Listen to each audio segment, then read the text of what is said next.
અને એવું જ એક સુંદર પાત્ર શ્રીમદ ભાગવતના પ્રારંભમાં જે સુતજી કહે છે કે મહાભારત યુદ્ધ જ્યારે પૂર્ણ થયું 18 દિવસ, અને યુદ્ધ પૂર્ણ થયા પછી યુધિષ્ઠિર મહારાજ હસ્તિનાપુરના રાજા બન્યા છે. અને રાજા બન્યા પણ યુધિષ્ઠિર મહારાજની અંદર શોક જે છે એ શોક દૂર થતો નથી. યુધિષ્ઠિર મહારાજ વિચાર કરે છે કે આ યુદ્ધમાં મને રાજા બનાવવા માટે કેટલા લોકોએ પોતાના પ્રાણ આપી દીધા છે. કેવલ મારા એક વ્યક્તિ માટે કરોડો કરોડો લોકોને મરવું પડ્યું છે આ યુદ્ધમાં. તો આ સિંહાસન મને બેસવા યોગ્ય લાગતું નથી. વ્યાસદેવ સમજાવે છે કે યુધિષ્ઠિર મહારાજ આમાં કારણ તમે નથી. ધૌમ્ય જેમના પુરોહિત છે પાંડવોના, ધૌમ્ય ઋષિ સમજાવે છે, કૃપાચાર્ય સમજાવે છે, સ્વયં ભગવાન કૃષ્ણ સમજાવે છે કે મહારાજ યુધિષ્ઠિર આમાં તમે કારણ નથી. પણ યુધિષ્ઠિર મહારાજ માનતા નથી. વિચાર કરો, સમજાવવા વાળી પેનલ કોણ છે? વ્યાસદેવ, ધૌમ્ય મુનિ, કૃપાચાર્ય, સ્વયં ભગવાન કૃષ્ણ. યુધિષ્ઠિર મહારાજ માનતા નથી. અને જો ઉંમરમાં મોટા છે યુધિષ્ઠિર, ભગવાન કૃષ્ણ નાના છે, રિક્વેસ્ટ કરીએ કે ભગવાન એ તો યુધિષ્ઠિર મહારાજ હવે તમે સમજી જાઓ. અને બહુ દિવસ સમજાવ્યા, યુધિષ્ઠિર મહારાજ માન્યા નહીં. એક દિવસ ભગવાન કૃષ્ણે કીધું હવે તમારે માનવાનું જ કઈ રીતે ઈ હોય, કોનું માનશો? આમને આપણે કોઈને સમજાવતા હોય, સમજતો નહીં એને જ પૂછવું પડે આપણે, ભાઈ કઈ રીતે સમજવાનું તારે થાય ને. તો યુધિષ્ઠિર મહારાજ કે આટલો મોટો નરસંહાર થયો છે કેવલ મારા માટે, આ દુઃખથી હું ક્યારેય મુક્ત નહીં થઈ શકું. ભગવાન કે એવું નથી, આમાં કારણ તમે નથી પણ તમને માનો છો. તો એક કામ કરું કે પિતામહ ભીષ્મ કહેતો તમે માનો ખરા? કે હા, એ તો ધર્મના મહાજન છે ને, ધર્મના 12 મહાજનો છે એમાંથી એક ભીષ્મ છે. અને એને કીધું જો ભીષ્મ કહી દે કે આમાં મારો કોઈ ફોલ્ટ નથી તો હું સ્વીકારી લઈશ, તો આમાં આપણને કાંઈ વાંધો નથી. તો ભગવાન કૃષ્ણ કહે તો હાલો ન્યા. 5 પાંડવોને તૈયાર કર્યા, સુંદર સેના તૈયાર થઈ છે, અનેક અનેક ઋષિ મુનિઓ, અને આ બધા ભીષ્મ પાસે ગયા છે. તમે જો વિચિત્ર વાત એ છે કે ભગવાન શ્રી કૃષ્ણ યુધિષ્ઠિર મહારાજને સમજાવે ને એ સમજે ને, આવું બને ખરું? કૃષ્ણ કોઈને સમજાવે અને વ્યક્તિ સમજે નહીં. પણ જો ભગવાનની આ એક વિચિત્ર લીલા છે. બહારથી કૃષ્ણના રૂપમાં ભગવાન સમજાવે છે યુધિષ્ઠિર મહારાજને, અને અંદરથી પરમાત્મા રૂપે ના પાડે. તાર સમજવાનું નથી. ક્યાં સુધી? બોલે જ્યાં સુધી હું ન કહું ત્યાં સુધી સમજવાનું નથી તારે.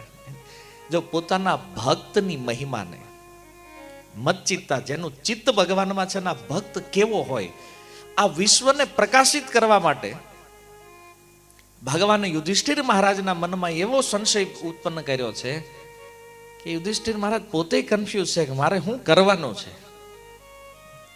પણ એ જ કૃષ્ણ જ્યારે એને લઈને આવે છે કુરુક્ષેત્રમાં, જો 58મો દિવસ છે, પિતામહ ભીષ્મ બાણશૈયા ઉપર આવ્યા છે, અને જે દિવસે કૃષ્ણ પાંડવોને લઈને પાછા આવ્યા છે ને, આ મહાભારતના યુદ્ધના 10મા દિવસથી લઈ જે દિવસે બાણશૈયા ઉપર આવ્યા છે, અને આ 58મા દિવસે ભગવાન પાછા ને આવે છે. અને જો ભીષ્મનું બાણશૈયા ઉપર જવું એ પણ એક અદ્ભુત વિલક્ષણ છે.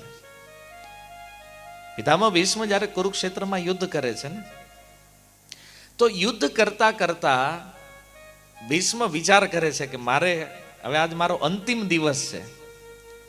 અને જો ભીષ્મ છે ને કુરુક્ષેત્રમાં આવ્યા છે કૃષ્ણને જોવા માટે. બાકી આ લડવું આ તે બધું એ તો બધી સાઈડની વાતો છે. એનો મુખ્ય ઉદ્દેશ્ય છે કૃષ્ણનું દર્શન. જો એક પ્રશ્ન ઘણા ભક્તોના મનમાં છે કે પિતામહ ભીષ્મ ધર્મના મહાજન છે, તો પછી અધર્મી દુર્યોધનના પક્ષમાં કેમ ગયા છે? ધર્મને જાણવા વાળા છે તો અધર્મના પક્ષમાં કેમ રહ્યા છે? તો અધર્મના પક્ષમાં રહેવાનું કારણ એ છે કે કૃષ્ણનું દર્શન જેટલું સામેથી થાય છે ને, એટલું એની હારે રહેવામાં નહીં થાય, એની સેનામાં રહેવામાં નહીં થાય. એટલે ભીષ્મએ વિચાર કર્યો કે જો હું કૌરવોની સેનામાં રહું અને કૃષ્ણ જો સામે હોય તો દર્શનમાં સરળ, આમ હામા હામી હોય સરખું દેખાય ને, પણ બાજુમાં કોઈ બેઠા હોય તો આમ દર્શન બરાબર ન થાય. તો જો અર્જુનને ભગવાનના વિલક્ષણ અદ્ભુત દિવ્ય રૂપનું દર્શન નથી થયું, જે દર્શન ભીષ્મને થયું છે,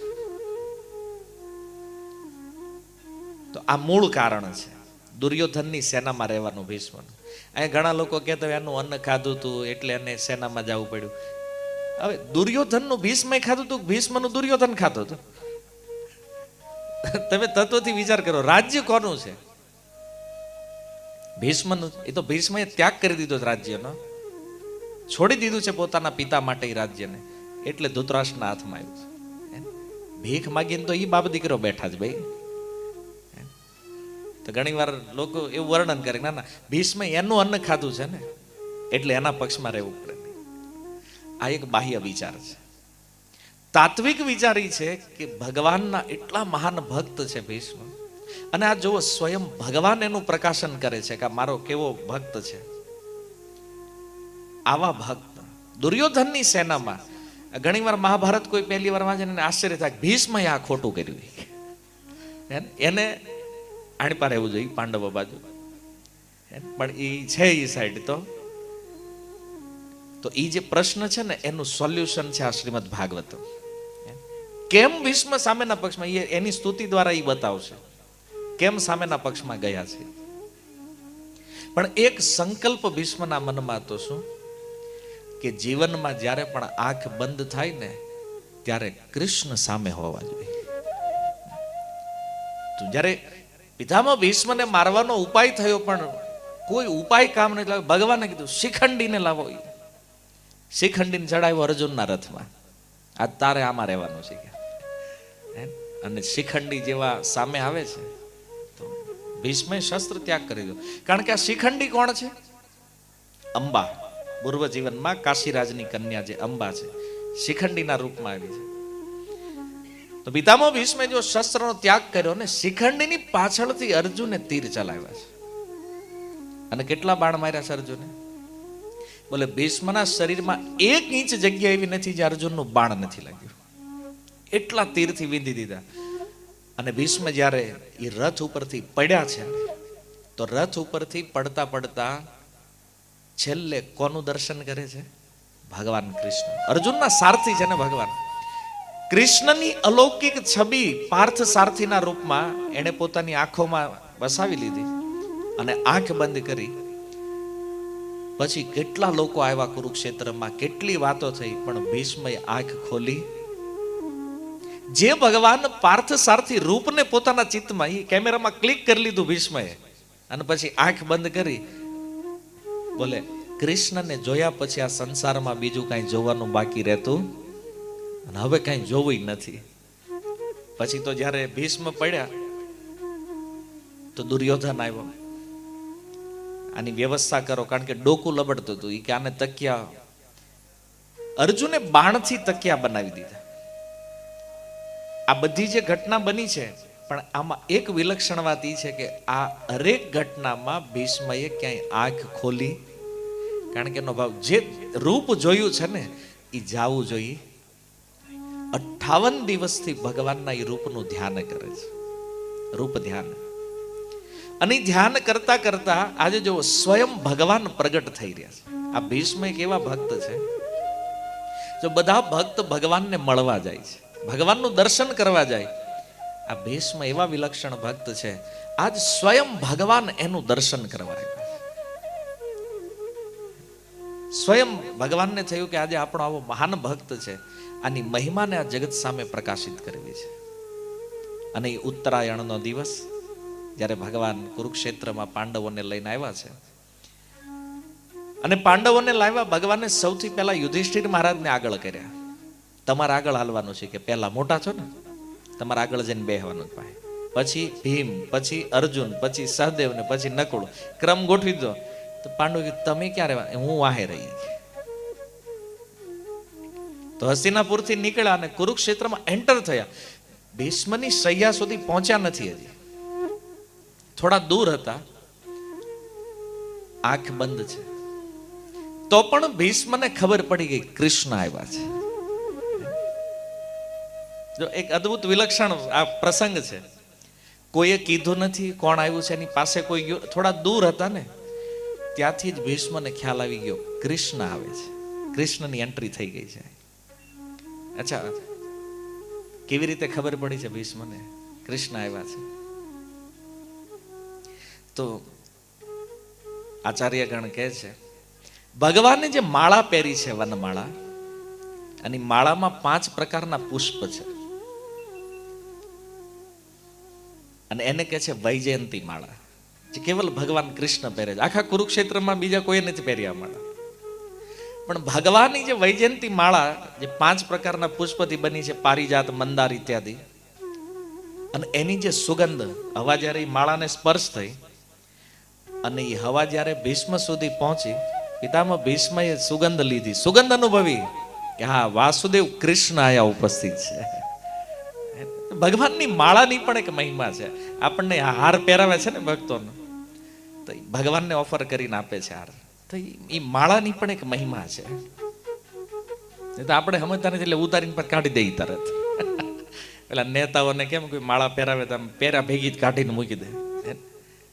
પણ જો ભગવાનનો જે પ્રસાદ છે ને, આ માળા પહેરવા જેવી છે, અસલી શોભા છે. તો એ માળાના એ પુષ્પની સુગંધથી ભીષ્મને ખબર પડી ગઈ કૃષ્ણ આવ્યા છે. અને 58 દિવસ પછી પુનઃ જ્યારે પિતામહ ભીષ્મ આંખ ખોલે છે, તો સામે કોણ છે? ભગવાન કૃષ્ણ છે. આંખ બંધ કરી ત્યારે પણ કૃષ્ણનું દર્શન, અને પુનઃ આંખ જ્યારે ખોલી ત્યારે પણ કૃષ્ણનું દર્શન છે. એટલા માટે આચાર્યો કહે છે, અખિયા વહી જો હરિકા દર્શન કિયા કરે. આ જગતમાં એ જ આંખ છે જે ભગવાનનું દર્શન કરે છે. અને આપણી આંખ તો ખબર નહીં આને શું ઉપમા આપણે આપી શકીએ. આપણે મંદિરમાં જઈને તોય દર્શન નથી કરતા. કોઈ આજ રવિવાર છે, આજ ઘણા મંદિરે ગયા છે, કોઈ મંગળામ ગયા છે, કોઈ શ્રૃંગારમાં ગયા છે. શ્રૃંગાર વાળાને પૂછો તો શું કલર શું હતો આજે ભગવાનના વસ્ત્ર, યાર એ ખબર નથી. તો એને પૂછ્યું તો દર્શન શેના કર્યા તમે? આ આપણું દર્શન છે. અને એક ભીષ્મનું દર્શન છે. આંખ બંધ હોવા છતાં એને ખબર પડી જાય કૃષ્ણ આવ્યા છે, અને આપણી સામે હાજે હારા ઓરિજિનલ આવી જાય ને તોય ન ખબર પડે કે આ ભગવાન છે. આપણને કેવું ડ્રામા વાળો લાગે છે. અત્યારે માની લો કઈ ભગવાન ઓળખાણ થશે નહીં થાય. એટલા માટે ભક્તિ સિદ્ધાંત સરસ્વતી પ્રભુપાદ કહેતા, કળિયુગમાં ભગવાનનું દર્શન છે ને કાનથી થાય. જ્યારે કોઈ ભગવાનના વિષયમાં સાંભળે, ભગવાનના તત્વને જાણે ને જ્યારે, ત્યારે કોઈ વ્યક્તિ ભગવાનને જોવા માટે સક્ષમ બને છે, સામર્થ્યવાન બને છે. બહુ વિલક્ષણ વાત. તો પિતામહ ભીષ્મએ આંખ ખોલી અને સામે જોયું, દ્રષ્ટિ સીધી ભગવાન કૃષ્ણ ઉપર ગઈ. યુધિષ્ઠિર મહારાજને કીધું, ભગવાનને ઈશારો કરીને, પડખે વૈયા જાવ થોડો. ભીષ્મના મુખ નિકટ યુધિષ્ઠિર મહારાજ બેઠા, અને ભીષ્મની આ દશા જોઈને યુધિષ્ઠિર મહારાજ રડવા લાગ્યા છે. આંખોમાંથી અશ્રુની ધારા વહી રહી છે. જે પિતામહના ખોળામાં બેસીને મોટા થયા છે ને, એની આ દશા માટે અમે જવાબદાર છીએ. પણ ભીષ્મ એને સમજાવે છે કે યુધિષ્ઠિર, તું રડે છે કેમ? એટલે પિતામહ, તમારી આ જે દશા થઈ છે એનું કારણ અમે છીએ. લાખો લાખો લોકોનું મૃત્યુ થયું મહાભારતમાં કેવલ મારા કારણે, મારા માટે. ત્યારે ભીષ્મ કહે છે, યુધિષ્ઠિર આમાં તું કાંઈ નથી, તું આ શોક રહેવા દે. કેમ? આ જે કાંઈ થયું છે ને એ બધું કૃષ્ણની ઈચ્છાથી થયું છે. કૃષ્ણની, હા, એની ઈચ્છા એ જ મહાભારતનું મૂળ છે. તો એની ઈચ્છા પ્રમાણે કેમ ભાઈ? અમારે એની, યુધિષ્ઠિર મહારાજ એવું વિચારતા હતા કે પિતામહ ભીષ્મ કદાચ એવું કહે છે કે ના, તારી વાત સાચી છે, તું આટલો દયાળુ છો તો તારે રાજા ન બનવું જોઈએ, તારા કારણે આ બધું થયું છે, તું રાજ્ય છોડી દે. પણ ભીષ્મએ કંઈક ઉલટો જ ઉપદેશ ચાલુ કર્યો. પિતામહ ભીષ્મ કહે છે કે યુધિષ્ઠિર, તું શોક કરવાનું બંધ કરી દે. કારણ જો ઈ કૃષ્ણ ચાહે છે ને કે તારે રાજા બનવાનું છે, તો પછી તું ગમે એટલા ઉપાય કરી લે, રાજા તો તારે બનવું જ પડશે. આ બધું એની ઈચ્છાથી ચાલે છે. તો યુધિષ્ઠિર મહારાજ કે એની ઈચ્છા કેમ, એની ઈચ્છા અમારે શું કામ માનવાની? ત્યારે ભીષ્મ કહે છે કારણ કે એશવે ભગવાન સાક્ષાત આદ્યો નારાયણ પૌમાન. જેને તમે તમારા મામાનો દીકરો માનો છો, જેને તમે સુહૃદ માનો છો, જેને સખા માનો છો, જેને તમે તમારા દૂત બનાવ્યા છે, કૃષ્ણ કોણ છે? આદિ નારાયણ ભગવાન છે. અને એટલા માટે એની ઈચ્છા જ સર્વોપરી છે. એ જે ચાહે છે એ જ કરવું પડશે. એ ચાહે છે કે તારે રાજા બનવાનું છે, તારે રાજા બનવું પડશે. અને ત્યારબાદ અનેક અનેક ઋષિ મુનિઓ ત્યાં ઉપસ્થિત થયા. બધાને ખબર હતી કે આજ ભીષ્મ કંઈક પ્રવચન વિલક્ષણ કરવાના છે. તો ભીષ્મના પ્રવચનને સાંભળવા માટે અનેક ઋષિઓ આવ્યા. તો એમણે અનેક અનેક ધર્મ ઉપર પ્રવચન કર્યું. દાન ધર્મ, રાજ ધર્મ, સ્ત્રી ધર્મ, ભાગવત ધર્મ, અને આ બધાનું સવિસ્તાર પ્રવચન કરી અને અંતે પિતામહ ભીષ્મ કહે છે ભગવાનને કે પ્રભુ તમે મારી સામે ઉભા રહ્યો. કેમ? હવે આ ઉત્તરાયણનો સમય છે. આજે મારી ઈચ્છા છે કે મારે આ દેહનો ત્યાગ કરવો છે, પણ એના પૂર્વ પ્રભુ તમારું દર્શન કરીને મારી વાણી જે છે ને એમાં ઉલ્લાસ થાય. મારે બોલવું છે કંઈક તમારા વિષયમાં, મારે તમારી સ્તુતિ કરવી છે. જો ભગવાનને આજ્ઞા આપી દીધી ઉભા રહી જાવ સામે, અને કેવી રીતે ઉભા રહેવાનું છે? ધ્યાન પથસ ચતુર્ભુજ. તમે ચતુર્ભુજ રૂપમાં ખાલી મને દેખાવા જોઈએ, બીજાને મારા ધ્યાન પથમાં આવો તમે.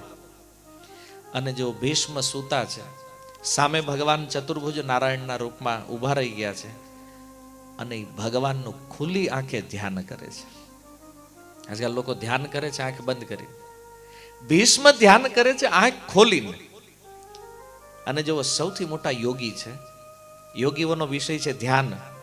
એ યોગીઓને શિક્ષા આપે છે કે આંખ બંધ કરો ને ક્યારેક ક્યાંક હલવાઈ જાય. આપણે જોતા હોય આંખ બંધ કરીને ભગવાનને, મન પાછું ક્યાંક બીજે નીકળી જાય. તો પિતામહ ભીષ્મ કહે છે ધ્યાન ખુલ્લી આંખે કરો. અને સામે ભગવાનનું સ્વરૂપ છે. ભગવાનને જોતા જોતા પિતામહ ભીષ્મના મુખેથી એક સુંદર સ્તુતિ પ્રારંભ થઈ છે. જ્યારે એમનું મન ભગવાનમાં સ્થિર થયું તો એમણે એક સ્તુતિ કરતા એક સુંદર ભાવને પ્રગટ કરી. પિતામહ ભીષ્મ કહે છે શ્રી ભીષ્મ ઉવાચ ઇતિમતિ રૂપકલ્પિતા વિતૃષ્ણા ભગવતી સાત્વત પુંગવે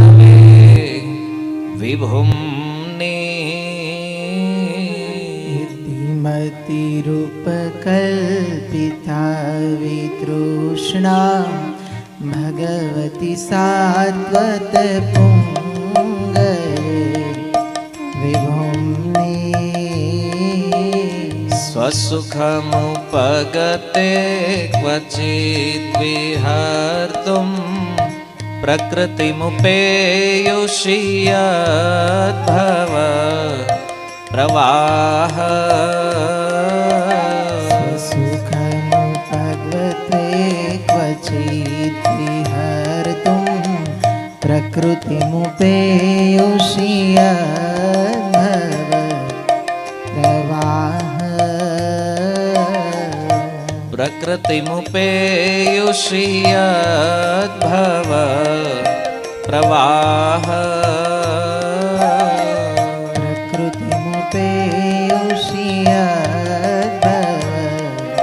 પ્રવાહ.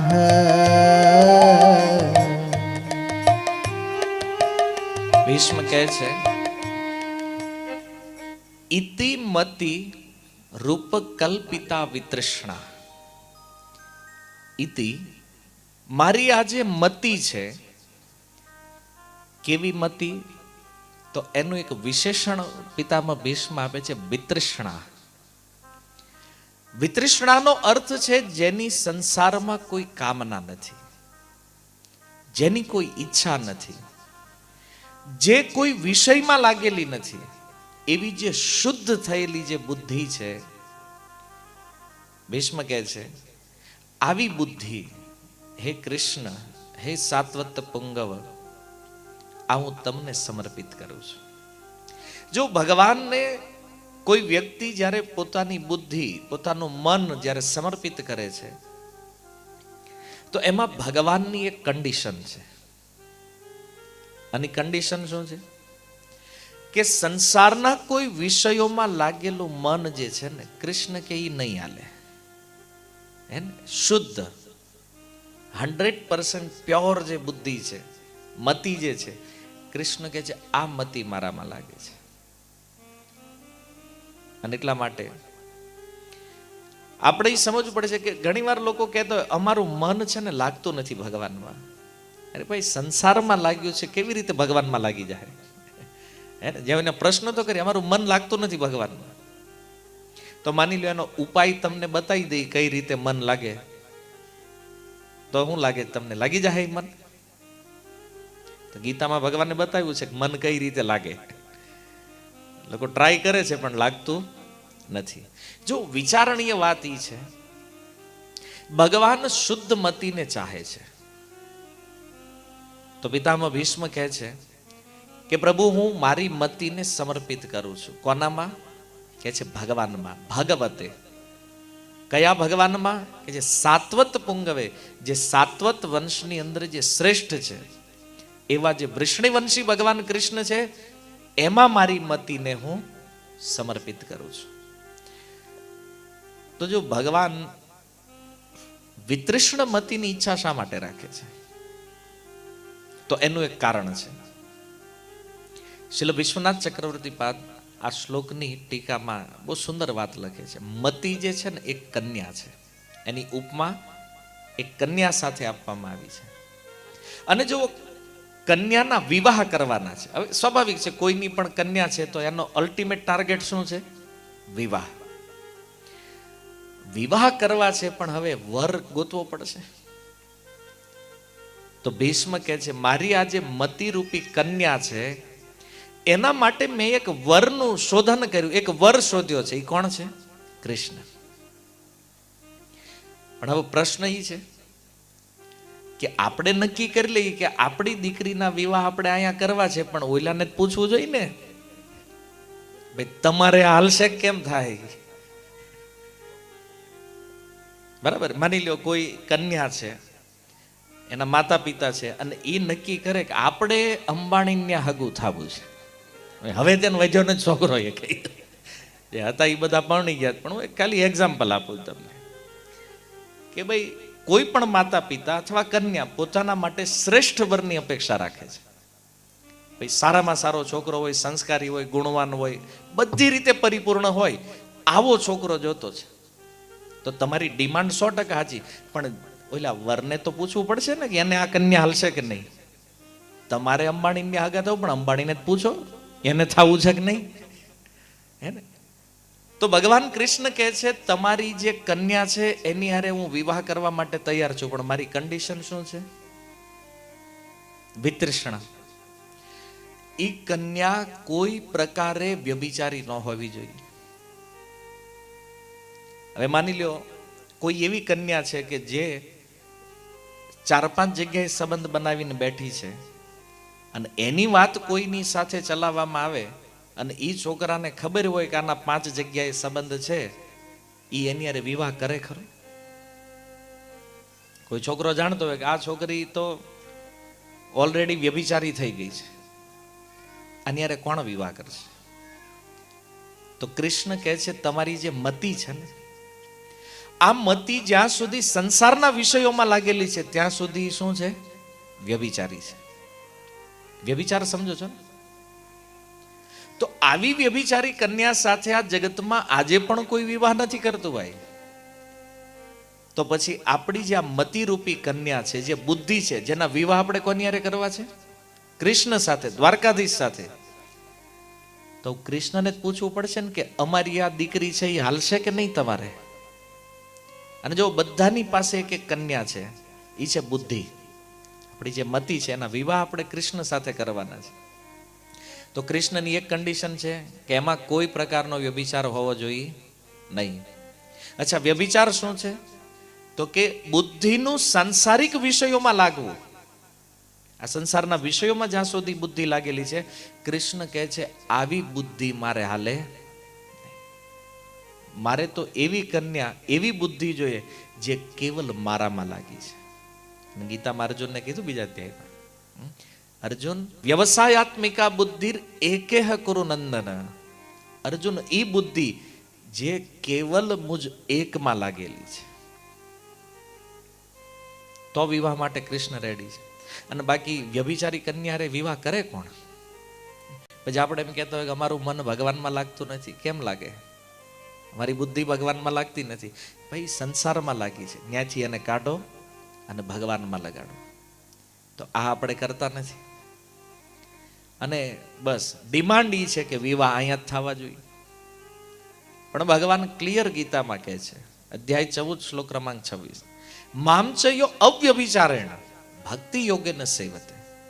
કે છે અર્જુન, જે અવ્યભિચારી ભક્તિ જે છે, અને અવ્યભિચારી ભક્તિ જે વ્યક્તિ કરે છે એની બુદ્ધિ પણ અવ્યભિચારી છે, આવી મતિ મને પ્રાપ્ત કરે છે. સગુણાન સમિત્યાન બ્રહ્મ ભૂયાય કલ્પતે. બ્રહ્મભૂત અવસ્થાને પ્રાપ્ત કરે છે, ભગવાનને પામે છે. તો કૃષ્ણની કન્ડિશન ઈ છે કે કન્યામાં કોઈ પ્રકારનો વ્યભિચાર હોવો જોઈએ. એટલે ભીષ્મ કહે છે કે આ સંસારના તમામ વિષયોમાંથી મેં મારી બુદ્ધિને ખેંચી લીધી છે. એ કૃષ્ણ, મારા મનમાં કોઈ ઈચ્છા પણ નથી, મારા મનમાં કોઈ તૃષ્ણા પણ નથી. અને આવી મારી જે વિશુદ્ધ થયેલી બુદ્ધિ છે એ હું વિભૂમની, હે ભૂમા પુરુષ કૃષ્ણ, હું તમને સમર્પિત કરું છું. શા માટે વિભૂમની શબ્દ? તો કે છે ભગવાનથી મોટું. ભૂમાનો અર્થ થાય છે મોટા. ભગવાનથી મોટું કોઈ નથી. એવા જે ભૂમા પુરુષ, મહાવિષ્ણુ માટે આ શબ્દ પ્રયોગ થયો છે, ભૂમા પુરુષ. તો એવા ભગવાનને હું મારી બુદ્ધિ સમર્પિત કરું છું. તો બહુ વિચારણીય છે કે સંસારના વિષયોમાં લાગેલી બુદ્ધિ ક્યારેય ભગવાનમાં લાગતી નથી. આપણે રાત દિવસ મહેનત કરીએ બુદ્ધિને ભગવાનમાં લગાડવા માટે, પણ વિષયોને જ્યાં સુધી બુદ્ધિ નહીં છોડે ત્યાં સુધી કૃષ્ણમાં લાગવાની. એટલે જો કેટલો સુંદર શબ્દ ભીષ્મ પ્રયોગ કરે છે, વિતૃષ્ણા. એ કૃષ્ણ, તમે મારી બુદ્ધિ, મારી કન્યામાં સંદેહ ન કરતા. કેમ? કારણ કે એ વિતૃષ્ણ છે. આમાં કોઈ કામના નથી, કોઈ તૃષ્ણા નથી. અને એટલા માટે આના વિવાહ મારે તમારી સાથે કરાવવા છે. પણ જો કૃષ્ણને આપણે કહી દઈએ કરાવવા છે વિવાહ, પણ કૃષ્ણ કે મારે શું જરૂર છે? વાસ્તવિકતા એ છે ને, ભગવાનને કોઈ જરૂર નથી. કોઈ કહે છે અમે બુદ્ધિને તમારામાં લગાડીએ છીએ. ભગવાન કે કોઈ આવશ્યકતા નથી મારે. પણ જો આપણી વિશુદ્ધ થયેલી બુદ્ધિને ભગવાનમાં લગાડવામાં સુખ આપણું છે, ફાયદો આપણો છે આમાં. કારણ કે ભગવાનની તો કોઈ કામના નથી. કે સ્વસુખમ ઉપગતે, જે પોતાના સ્વરૂપ શક્તિના આનંદમાં રહે છે, જેની ચિત્તવૃત્તિ ક્યારેય બહાર જતી નથી, જે પોતાના ધામમાં પોતાના પરિકરો સાથે આનંદ લે છે, તો એવા ભગવાનને કોની જરૂર છે આ સંસારમાં? જે ભગવાનથી જ બધું પ્રગટ થયું છે, એ ભગવાનને આ સંસારમાં કોનાથી આનંદ મળી શકે? પણ જુઓ, દેવતાઓ હોય કે સામાન્ય જીવ હોય, આ બધા માયાથી રચિત પદાર્થોમાં આનંદ શોધે છે. માયા દ્વારા જે નિર્મિત પદાર્થો છે, ઘણા લોકો થાય બહુ સારો બંગલો બની જાય, એમાં બહુ સારું ફર્નિચર થઈ જાય, અને પછી આપણે એના આનંદથી એમાં બેસું તો આપણને સુખ મળશે. કોઈને એવું લાગતું હોય કે સારા કપડાં આપણને મળશે તો એમાં આપણને સુખ મળશે. કોઈ પણ વસ્તુમાં જે સુખ શોધે છે, તો વાસ્તવમાં આ માયા દ્વારા પ્રેરિત બુદ્ધિ છે. કારણ કે સાંસારિક વસ્તુઓમાં સુખ નથી. જ્યારે ભગવાનમાં સુખ પોતાના અંદરથી આવે છે. સ્વસુખમ ઉપગતે, એને આનંદ બહાર નથી શોધવા જવો પડતો. આપણે તો આમ એકલા બેઠા હોય ને તો એમ થાય કે હારું કોકને બોલાવવા પડશે. એકલા એકલા કે મજા નથી આવતી. કોઈક વસ્તુ આપણી પાસે ન હોય ને તો આપણને એમ થાય કે આમાં જામતું નથી, કે આમ હોવું જોઈએ આપણી પાસે. પણ તમે વિચાર કરો, ભગવાનમાં આવી કોઈ, ભગવાનને કોઈ વસ્તુ ક્યારે આનંદિત કરી શકે? કારણ કે આનંદ એનું સ્વરૂપ છે, સતચિત આનંદ. આનંદ જેનામાંથી પ્રગટ થાય છે એને બહારથી કોણ આનંદિત કરી શકે? તો એ કે કોઈ જીવ ભગવાનની ભક્તિ કરે તો એમાં બોલે એમાં આપણું સુખ છે. અને એટલા માટે આપણે આ સંસારના માયાવી પદાર્થોમાં આનંદ શોધીએ છીએ, અને ન મળે તો બૂમા બૂમ, મને આ કેમ ન લઈ દીધું. કોઈ વસ્તુની ડિમાન્ડ હોય, ન મળે તો આપણે વિચલિત થઈ જાય. પણ ભગવાન આનંદમય છે, અને ભગવાન સાથે કોઈ સંબંધ જોડે તો એને પણ એટલો જ આનંદ પ્રાપ્ત થાય. એટલા માટે આપણો જે પ્રશ્ન છે કે મતિ કૃષ્ણમાં શા માટે લગાડવી? આ મતિ જો ભગવાનમાં લાગે ને, આમાં જીવનું સુખ છે, આમાં જ આપણો અસલી આનંદ છે. બાકી અનંત અનંત જન્મોથી આ માયાવી પદાર્થોમાં આનંદ શોધીએ છીએ, મળ્યો છે આજ સુધી? હજી આપણે ધંધે લાગીએ છીએ. એ સુખ આનંદની ખોજ હજી પૂર્ણ થઈ? પણ જો પહેલી લાઈનમાં ભીષ્મે કેટલો સુંદર સાર આપી દીધો છે કે જ્યાં સુધી કૃષ્ણ સાથે સંબંધ નહીં બને, આનંદ સાથે જ્યાં સુધી સંબંધ નહીં બને, ત્યાં સુધી આ સંસારમાં કોઈ જીવ સુખી થઈ શકે? ગમે એટલા ફાફા મારી લ્યો. કોઈના મનમાં એવી કલ્પના છે કે બહુ ધન આવી જાય તો સુખ આવી જાય, આત્મહત્યા કરવા વાળાના લિસ્ટ ગોતી લ્યો. જેના તગડા બેંક બેલેન્સ હતા ને, એ લટકી ગયા છે પંખે ઉપર. આ ગરીબ માણા નથી મરતા, એને ખબર છે આપણે કઈ છે જ નહીં, હું મરીને કામ છે. હે કંઈક વાહે હોવું જ જોઈએ ને, તકલીફ આપે એવું એ જ નથી કાંઈ. મોસ્ટ ઓફ કોણ મરે છે? જેના બેંક બેલેન્સ બહુ મોટા છે, હજારો હજારો કરોડોની સંપત્તિ હોય એવા ઘરમાં લોકો આત્મહત્યા કરે છે.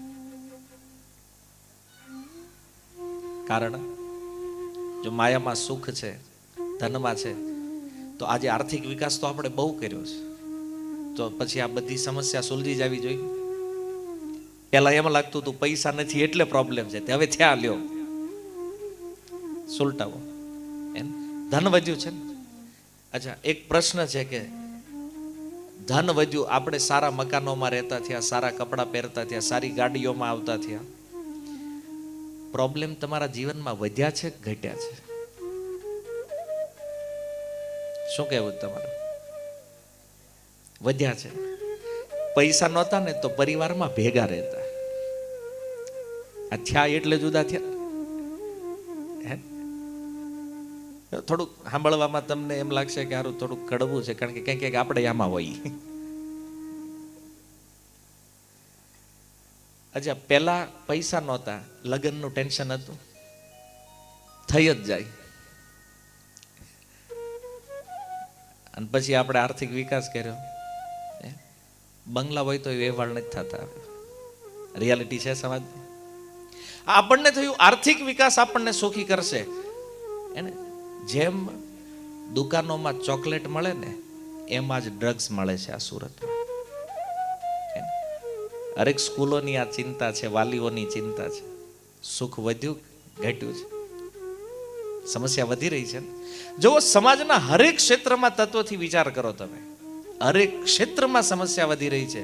આનું કારણ શું છે એ ખબર નથી, પણ આપણી માન્યતા એવી હતી કે જો આર્થિક વિકાસ થશે ને તો બધા સુખી થઈ જવું, પછી કાંઈ ટેન્શન નહીં રહે. આજે પૈસા એટલા છે ને કે એકલો હાથ ઘરનું પાલન કરી શકે, ધન એટલું બધું. અમુક અમુકને પ્રોબ્લેમ સારું વાપરવું ક્યાંય, બીજાને પૂછે કંઈક દેખાડો ને, કંઈક લગાડાય એવું હોય. ઓવર થઈ ગયું છે, છતાં પ્રોબ્લેમ સુલટવાના બદલે ઓર વધી ગયા છે. છોકરાઓ માનતા નથી, એકબીજાનો ઘરમાં કોઈ આદર કરતું નથી. સ્વતંત્રતાના નામે મર્યાદાઓ તો આમ કહેવાય ને એમ છિન્ન ભિન્ન થઈ ગઈ છે. કોઈ પ્રકારની શાંતિ જીવનમાં નથી.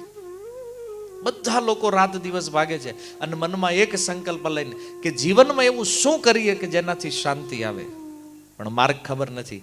માર્ગ આ છે અધ્યાત્મ, સ્પિરિચ્યુઅલ પ્લેટફોર્મ જે છે ને. જ્યાં સુધી કોઈ વ્યક્તિ કૃષ્ણ સાથે સંબંધ નહીં જોડે, ભગવાન સાથે, ત્યાં સુધી આ દુનિયામાં ગમે એટલા ફાફા મારી લ્યો, ગમે એટલા મોટિવેશનલ સેમિનાર કરી લ્યો, તમારા જીવનમાં સુખ ક્યારેય આવવાનું નથી. સુખી થવાનો માર્ગ ભીષ્મ બતાવે છે કે આ બુદ્ધિ જ્યાં સુધી ભગવાનમાં ન લાગે ત્યાં સુધી આ સંભવ નથી. અને આ આજનો મોડર્ન યુગ, કોઈને ભજનનું કહે કે અરે ભગવાન છે, બોલો એ પ્રશ્ન કરે છે. ભારતમાં જન્મ ભગવાનમાં માનો છો તમે આ 21મી સદીમાં? તે કેમ 21મી સદીમાં ભગવાન કઈ વયા ગયા? આ મૂર્ખતા ક્યાંથી આવી છે ખબર છે? બુદ્ધિ કુવાના દેડકા જેટલી, પણ બતાવે છે એટલી કે અમને સમુદ્ર જેટલી ખબર પડે છે. એના પ્રશ્નોથી સમજાય. પ્રશ્ન કરે અમે ભગવાનમાં માનતા નથી, તે અમે તને નથી માનતા.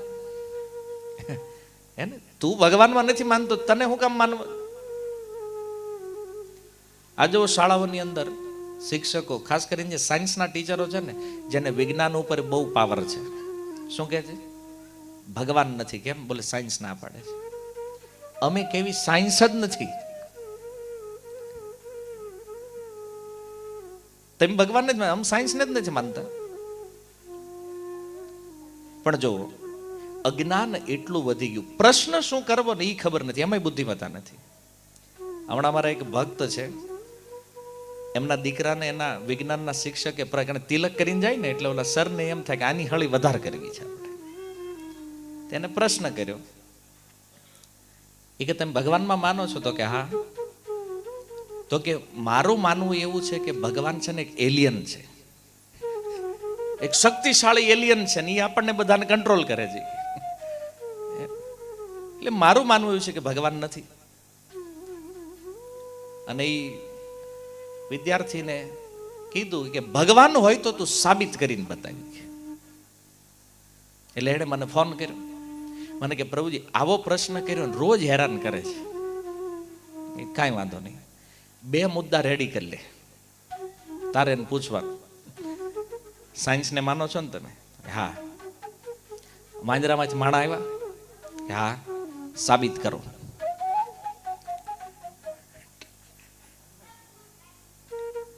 સાયન્સ એવું કહે છે ને વાંદરામાંથી માણા આવ્યા, કરો સાબિત.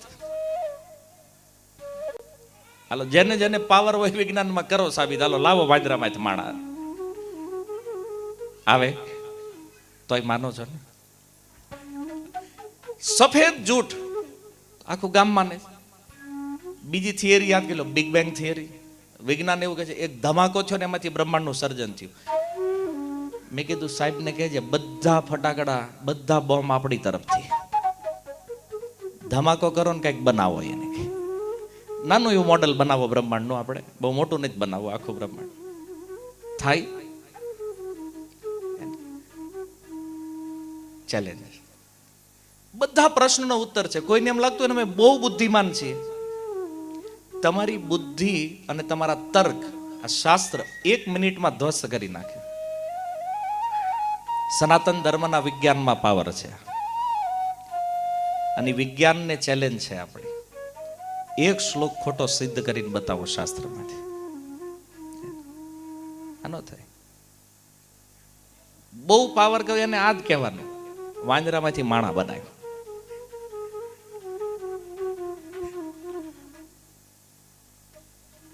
નથી. જો અધ્યાત્મ ભગવાનથી દૂર થયા છે ને એટલે બુદ્ધિ ભ્રષ્ટ થઈ ગઈ છે. એક પેઢી પહેલા વયા જાવ, સંદેહ નહોતો ભગવાન. તમારા દાદાને પૂછો, એના જમાનામાં કોઈ પ્રશ્ન નહોતું કરતું ભગવાન છે કે નહીં. અને સનાતન ધર્મમાં જેનો જન્મ થયો છે એને તો પ્રશ્ન હોવો જ ન જોઈએ ભગવાન છે કે નથી. કોઈ ક્રિશ્ચિયન મુસ્લિમ પરિવારમાં જન્મ લીધો હોય અને એ પૂછે કે ભગવાન છે કે નહીં તો એક બીજી વાત છે.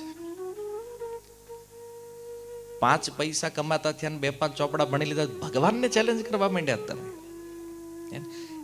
એવા ભગવાન ઊંધા નાખી દે ને કોરોનામાં, ખબર છે ને, બધો પાવર નીકળી ગયો.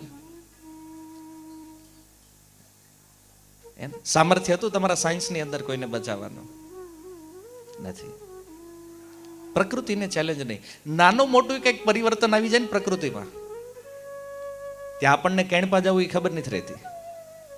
આ પ્રકૃતિ ભગવાનના એક અંશમાં સ્થિત છે, આ એની શક્તિ છે.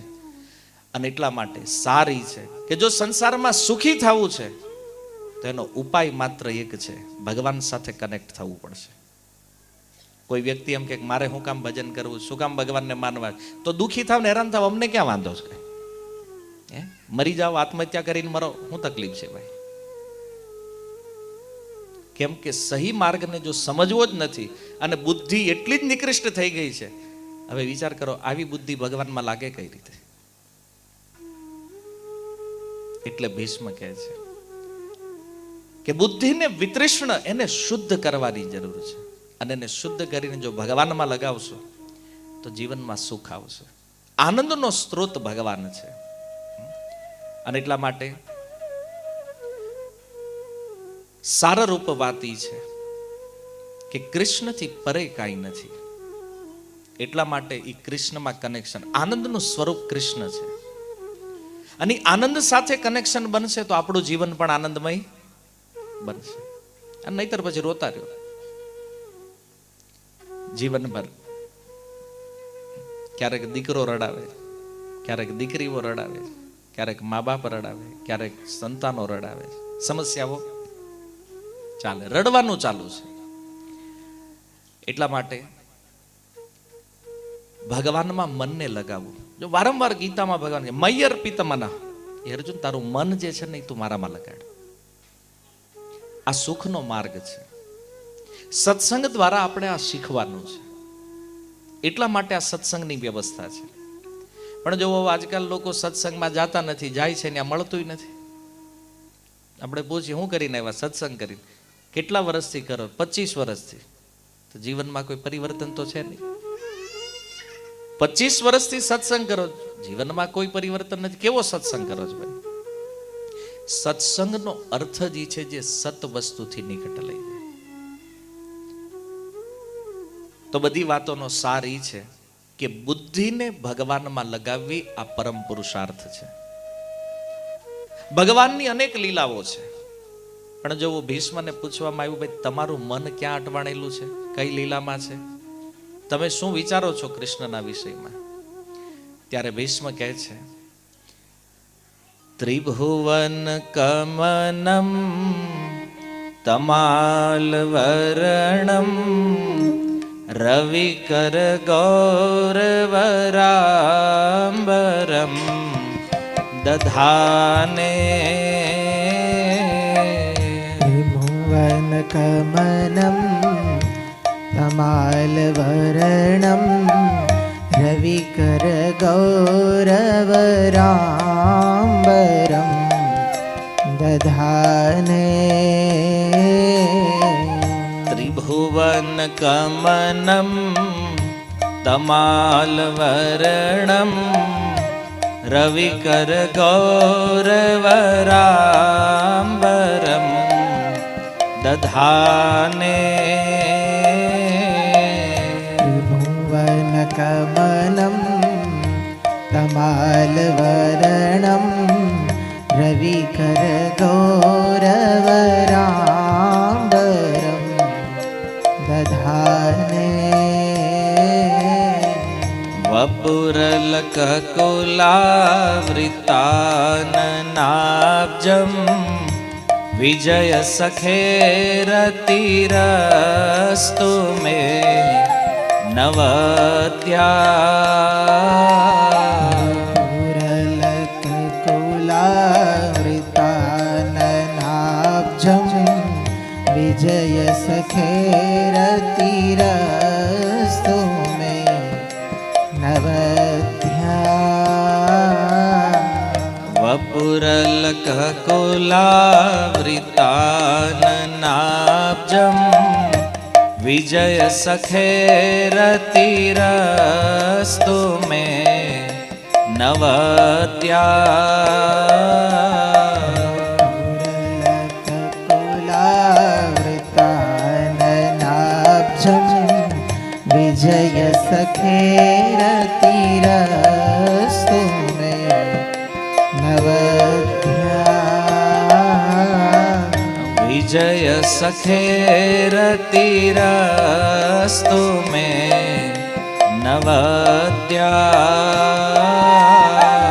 विजय सखेरतिरस्तु मे नवद्या ભીષ્મ કહે છે, વિજય સખે રતિ રસ્તુ મેં અનવદ્ય. વિજય નામ અર્જુનનું છે. વિજય સખા અર્જુનના જે સખા છે ભગવાન કૃષ્ણ. રતિ રસ્તુ મેં અનવદ્ય, મારી અનવદ્ય પ્રીતિ એમાં થાય, કૃષ્ણના સખામાં. અચ્છા, અર્જુનનું ડાયરેક્ટ નામ અર્જુન કહીએ કે છે ને ભીષ્મ, વિજય સખા નામ કેમ લીધું છે? તો હમણાં મહાભારત યુદ્ધ પૂરું થયું છે અને એ 10 દિવસ, જો ભીષ્મ 10 દિવસ રહ્યા છે યુદ્ધમાં, 10મા દિવસે બાણશયા ઉપર આવ્યા. એ 10 દિવસ ભગવાનનું જે સ્વરૂપ એણે જોયું છે એ છે વિજય સખા, અર્જુનના સખાના રૂપમાં. કેવી રીતે ભગવાને અર્જુનની મદદ કરી છે અને મદદના બાને અર્જુન ઉપર જે પ્રેમ પ્રગટ કર્યો છે ભગવાને. એટલે જો ભીષ્મ અર્જુન નહીં કહેતા, શું કહે છે? અર્જુન સખા નથી કીધું, વિજય સખા. વિજય, એ અર્જુનને વિજય અપાવવા માટે કૃષ્ણે શું નથી કર્યું મહાભારતમાં, એની લીલાઓ તમે જાણો છો. તો એવા જે કૃષ્ણ છે જેની સાથે કોઈ સંબંધ જોડે તો એનો પ્રેમ જે આ પ્રકારે દેખાય, તો જો ભીષ્મ પણ એ પ્રેમને પોતાની હારે જોડવાની ટ્રાય કરે છે. હે કૃષ્ણ, જેવો પ્રેમ અર્જુન પ્રતિ તમે બતાવ્યો છે ને, એનો એક અંશ પણ જો મારામાં આવે તમારો પ્રેમ, તો એ મારું જીવન સફળ થાય. એવા જે કૃષ્ણ છે, અનવદ્ય રતિ, મારી નિરંતર મતિ કૃષ્ણમાં લાગેલી રહી, ભગવાનમાં લાગેલી રહી. કેવા છે ભગવાન? હવે જો ભીષ્મએ કીધું કે મારી રતિ કૃષ્ણમાં લાગે, કૃષ્ણમાં પ્રેમ થઈ જાય, પણ એક કન્ડિશન એ છે કે કૃષ્ણમાં જ્યારે પ્રેમ થાય ને, તો પછી અન્ય ફળની કામના ન હોવી જોઈએ, એવી રતિ થવી જોઈએ. કારણ કે જો અન્ય ફળની કામના થાય તો એમાં દોષ આવે. શું દોષ છે? 2 દોષ છે. એક તો ભગવાન પ્રતિ એક દોષ એ છે કે એમાં કોઈ કામના આવી જાય. પછી માની લો કોઈ કે અમે કૃષ્ણને પ્રેમ કર્યો છે, તો કૃષ્ણથી કંઈક માગવાની ઈચ્છા થઈ જાય. અને બીજો દોષ એ છે કે રતિ ખંડિત થઈ જાય છે. આપણે અનુભવી શકીએ. તો ભગવાન પ્રતિ પ્રેમ છે, પણ જો એમાં કોઈ કામના છે તો એ પ્રેમ પ્રેમ નથી. એને પ્રેમ શું છે કે છે પ્રેમમાં કોઈ અપેક્ષા ન હોય. આજકાલ સંસારમાં લોકો પ્રેમ કરે, હું મેં તમને પ્રેમ કર્યો એટલે તમારે મને કરવાનો, ફરજિયાત. ઘરે એવું થાય, લગ્ન થઈ ગયા પછી તમે પ્રેમ જ નથી કરતા, એમાં ડખા ચાલુ કરે. પણ જો આ કોના માટે છે ખબર છે? જે લોકો પ્રેમને સમજતા, એને પ્રેમ શું છે એ ખબર નથી. અચ્છા, વાસ્તવમાં પ્રેમની પરિભાષા શું છે? અચ્છા, ગૌડી આચાર્યોને પૂછો, પ્રેમ શું છે? પ્રેમ એ છે જેમાં અપેક્ષા ન હોય, જેમાં ડિમાન્ડ ન હોય. જો બ્રજ ગોપીઓનો પ્રેમ જોવો તો કૃષ્ણને પ્રેમ કર્યો છે, પણ કૃષ્ણથી કોઈ ડિમાન્ડ નથી. કૃષ્ણ મથુરા વયા ગયા તો ડિમાન્ડ નથી કે તમે મથુરા વયા ગયા છો તો હવે પ્રેમ પૂરો, પ્રેમ કટ. 100 વર્ષ બ્રજવાસી અને ભગવાન કૃષ્ણના મિલનમાં અંતર કેટલું છે? 100 વર્ષ. 11 વર્ષની ઉંમરે બ્રજને છોડીને મથુરા ગયા અને કુરુક્ષેત્રમાં ફરીથી બ્રજવાસીઓને મળ્યા ને, એ અંતર છે વચ્ચે 100 વર્ષ. પણ એક તલભાર પ્રેમમાં કમી નથી, વૃદ્ધિ છે, કમી નથી. વિચાર કરો, 100 વર્ષ એટલે સમયગાળો છે ને, સારા વ્યક્તિનું એક આખું જીવન. કૃષ્ણે નથી બ્રજવાસીઓને જોયા, નથી ગોપીઓને જોઈ, કે ગોપીઓએ નથી ક્યારેય કૃષ્ણને જોયા. પણ એ વિરહમાં જે પ્રેમની વૃદ્ધિ થઈ છે, શું કામ? એમાં અપેક્ષા નથી. ગોપીઓ એ નથી કહેતી કે અમે કૃષ્ણને પ્રેમ કર્યો છે તો કૃષ્ણએ અમને કરવો જોઈએ, હું કામ છોડીને ગયા. કોઈ પ્રશ્ન નહીં. કૃષ્ણ જો મથુરામાં સુખી છે તો કૃષ્ણના સુખમાં જ અમારું સુખ છે. આ પ્રેમ છે. પ્રેમીના સુખમાં જે સુખની અનુભૂતિ કરે આને કહેવાય પ્રેમ. ડિમાન્ડ જ્યાં થયા કરે ને એ પ્રેમ નથી, લસ્ટ છે, કામ છે. જો કવિરાજ ગોસ્વામીએ પ્રેમનું તત્વ કેટલું સુંદર સમજાવ્યું છે. નિજેન્દ્રિય પ્રીતિવાંછા તારે બોલી કામ. જ્યારે કોઈ વ્યક્તિ પોતાની ઇન્દ્રિયોના સંતુષ્ટિ માટે કોઈ ઈચ્છા કરે છે, નિજેન્દ્રિય પ્રીતિવાંછા, ત્યારે એ કામ છે. અને કૃષ્ણેન્દ્રિય પ્રીતિવાંછા તારે બલી પ્રેમ. જેનું લક્ષ્ય કેવલ કૃષ્ણનું સુખ છે, આ પ્રેમ છે.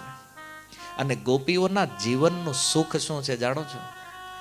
કેવલ કૃષ્ણની પ્રીતિ. કૃષ્ણ કેમ પ્રસન્ન થાય, એને કેમ સુખ મળે. ગોપીઓ ક્યારેય પોતાના સુખની કામના નથી કરી, સ્વસુખ કામનાથી રહિત છે આ ગોપીગણ. આ પ્રેમ છે. આજે તો એક ગિફ્ટ નો આપે તો બ્રેકઅપ કરી નાખે યાર. આ પ્રેમ છે. કે અમે તમને ગિફ્ટ આપ્યું, તે કેમ ન આપ્યું? સામે અપેક્ષા, કામના જે છે આ પ્રેમ નથી. પ્રેમમાં કેવલ પ્રેમીનું સુખ જોવામાં આવે છે અને એના માટે કાંઈ પણ ત્યાગ કરવું પડે.